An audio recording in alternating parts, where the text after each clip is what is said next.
સાપરિયાળી ગામમાં આવેલો રાજા કૃષ્ણકુમારસિંહનો હવા મહેલ. એ તો રામ રામ રામ રામ ડાયરા ને સ્વાગત છે તમારું નિકલાના મિની વ્લોગમાં. ને હું આવ્યો છું અત્યારે આપણે સાપરિયાળીમાં, જે હવા મહેલ કહેવામાં આવે છે. તે કૃષ્ણકુમારજી રાજાનો હતો, જે ભાવનગર રજવાડાના જે રાજા હતા. અને આ 1805 ના ધણી હતા, જેને કહેવાય છે કે ભલામણા રજવાડા દાનમાં દઈ દીધા.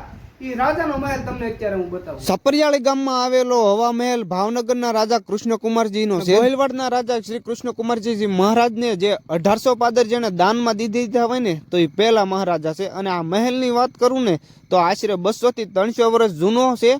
અને એટલું જ નહીં, પણ આ તો અત્યારે ખંડર જેવી હાલતમાં જોવા મળે છે. આ મહેલ ઉપર તો જોયું ને તો ભાઈ અહીંયા પીપળા અને મૂળિયા નાખી દીધેલા છે. ભાઈ પીપળા એ તો અહીંયા જોરદાર. અને જ્યાં મહેલની ખાસિયત એક છે કે જે બહારથી અને બે સાઈડથી આપણે જોવી ને તો બે સાઈડથી ભાઈ આ મહેલ હરખો લાગે છે. અને મહેલમાં તો ભાઈ જોરદાર આમ ટેકનોલોજી નહોતી પેલા, પણ આ ટેકનોલોજીને ભાઈ માથું મારી દે ને કે એ રીતનું ભાઈ આ મહેલનું બાંધકામ કરેલું છે.